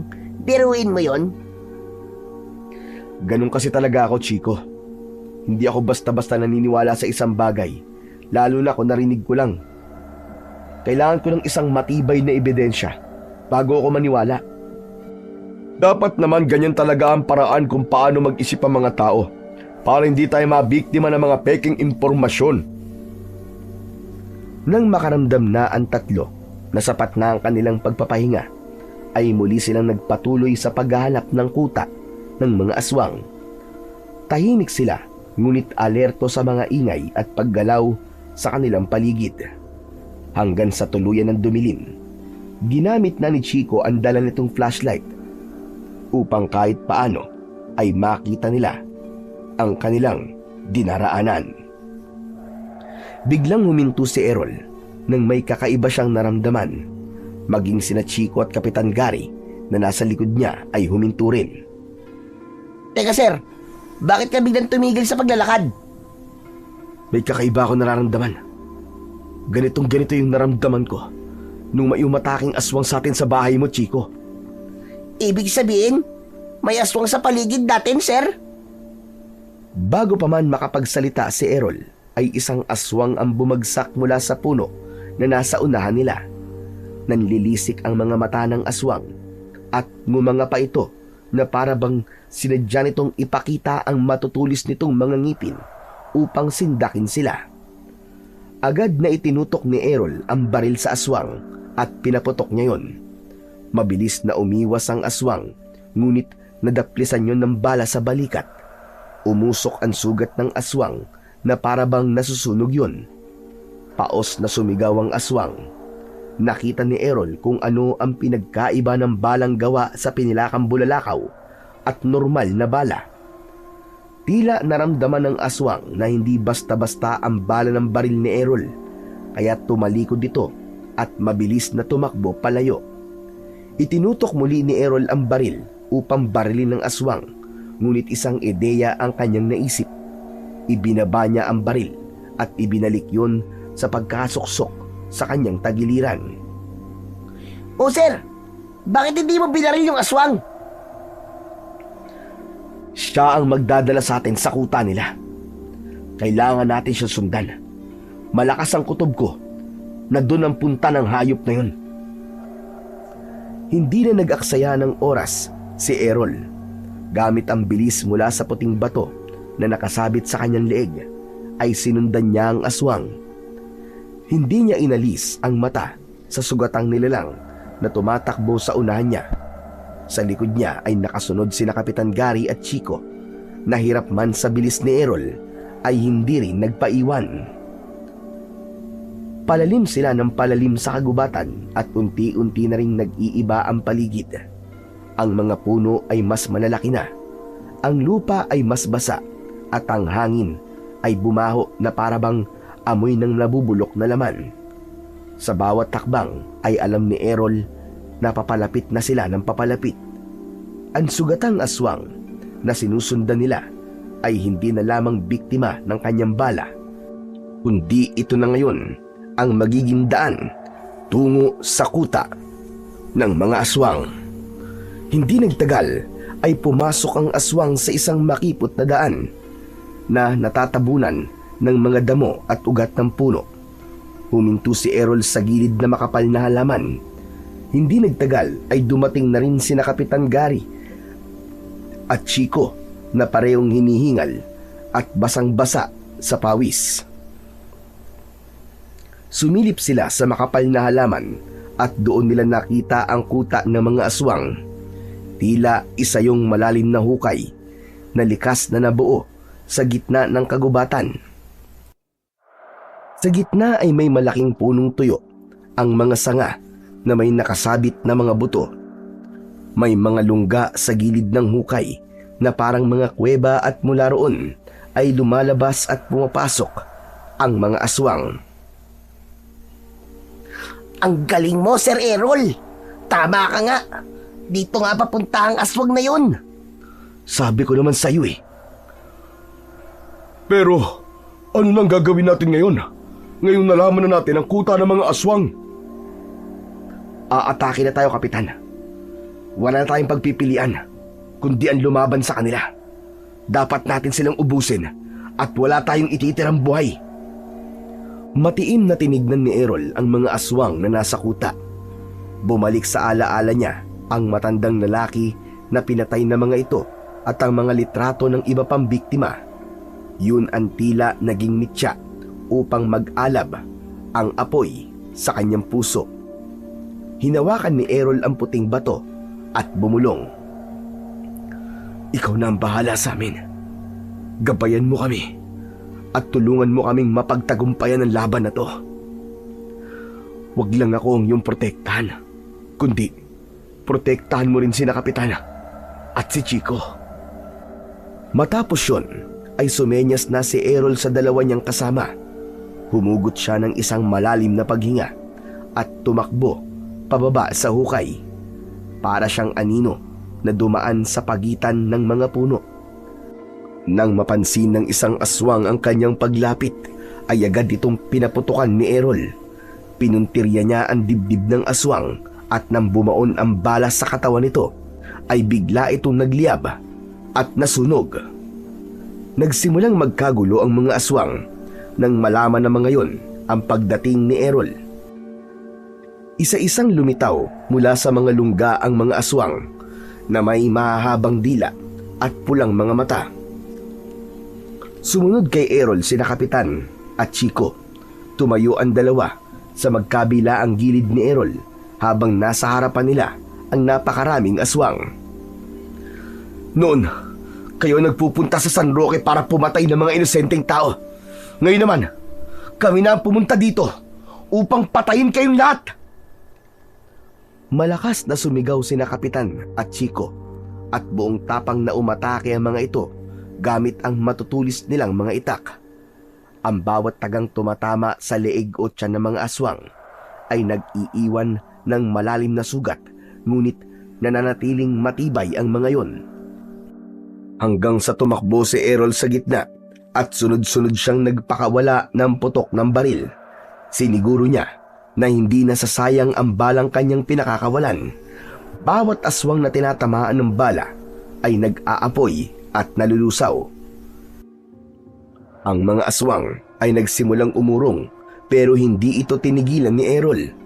Sa tulong ng kanyang bilis at lakas ay madali niyang naiwasan ang mga pag-atake sa kanya hanggang sa nakita ni Errol ang isang aswang na tumalon sa itaas ng puno. Nakita niya na ang puntirya nun ay si Chico na nakatayo malapit sa puno. Itinutok ni Errol ang baril sa aswang na nasa puno at binaril niya yon. Sa pulsa noo ang aswang na agad nitong ikinasawi. Napatingin si Chico kay Errol at ngumiti. Salamat, Sir Errol. Mag-iingat kayo. Huwag niyong hahayaan na bumaba ang inyong depensa. Muling pinagbababaril ni Errol ang mga aswang. May ilan na matagumpay na nalapitan siya, pero napansin niya na hindi siya nagagawang sugatan ng mga aswang. Ang mga kuko ng mga aswang ay dumudulas lamang sa kanyang balat na parang may hindi nakikitang panangga na nakabalot sa kanyang katawan. Nagpatuloy ang tatlo sa pag-ubos sa mga aswang. Patuloy si Errol sa pagpapaputok ng baril sa mga aswang. May ibang aswang na sinubukan tumakas, pero hindi nakaligtas ang mga yon sa bilis ng bala ng baril ni Errol. Hanggang sa hindi nila namalayan na napatay na nila ang lahat ng aswang na nasa kutang yon. Sa pagtayo ni na Errol sa gitnang bahagi ng kuta, ay doon nila nakita ang napakaraming katawan ng aswang na patuloy na nasusunog. Ang iba ay halos abo na. Nang makasiguro na naubos na nila ang aswang, ay masaya silang nagyakap na tatlo. Halos maiyak si Errol dahil sa tagumpay na kanilang nakamit sa gabing yun. Kinabukasan ng umaga ay nagtipon ng mga tao sa maliit na plaza sa baryo ng San Roque. Sa maliit na entablado ay nakatayo sina Errol, Chico at Kapitan Gary. Hindi nagtagal ay nagsimula ng magsalita si Kapitan Gary gamit ang mikropono. Mga kababaryo, wala na kayong dapat ikatakot pa. Tapos na ang gabi ng takot sa baryo ng San Roque. Wala na ang mga aswang na pumatay sa ating mga mahal sa buhay. Napatay na namin sila at nasisiguro namin na wala nang natirang buhay sa kanila. At kung may dapat kayong pasalamatan, ay walang iba kundi si Sir Errol. Dahil kung hindi dahil sa kanya, ay hindi rin kami magkakaroon ng lakas ng loob ni Chico na labanan ng mga aswang sa kanilang kuta. Nagpalakpakan ang mga tao. May ilan pang naluwa dahil sa labis na kasiyahan. Inabot ni Kapitan Gary ang mikropono kay Errol upang bigyan siya ng pagkakataon na makapagsalita. Isa pong karangalan para sa akin na maging bahagi upang makamit niyo po ang kapayapaan dito sa inyong lugar. Ngunit, hindi lang po ako ang dapat niyong pasalamatan, kundi maging sina Kapitan Gary at Chico rin. Kung hindi po dahil sa kanila, baka hindi ko rin po nagawa yon. Napahinto si Errol sa pagsasalita. Nang mula sa pinakadulong hanay ng mga tao, ay nakita niya si Lolo Arman. Nakangiti yun sa kanya at bakas sa mga mata na para bang ipinagmamalaki siya nito. Hindi na muna itinuloy ni Errol ang kanyang sasabihin. Mabilis siyang bumaba ng entablado upang pasalamatan si Lolo Arman sa napakalaking tulong nito sa San Roque at sa kanya. Pero nang makarating siya sa kinatatayuan nito kanina, ay wala na roon ang matanda. Tila ba naglaho sa hangin si Lolo Arman dahil kahit saan siya luminga ay hindi niya na ito nakita pa. Makalipas ang 1 linggo ay tuluyan ng nilisan ni Errol ang baryo ng San Roque upang bumalik sa kanyang totoong buhay. Malungkot man siya dahil may iiwan niya sina Chico at Kapitan, ngunit mas lamang pa rin sa kanya ang kasiyahan dahil umalis siya ng San Roque na wala na ang takot ng mga tao roon sa mga aswang. Kahit katuwaan lang, ang pustahan nila ni Chico ay ibinigay pa rin niya rito ang 10,000 piso at nangako siya na kapag may oras siya ay bibisita pa rin siya sa baryo ng San Roque. At sa pagbabalik ni Errol sa syudad, ay muli niyang hinarap ang kanyang tungkulin bilang isang police investigator. Nanatili sa kanyang pangangalaga ang puting bato bilang paalala na may mga bagay na hindi kayang ipaliwanag ng lohika at ebidensya. Mas naging matibay din ang loob ni Errol dahil minsan sa San Roque ay hinarap niya ang dilim at nanindigan siya para sa kaligtasan ng mas nakararami.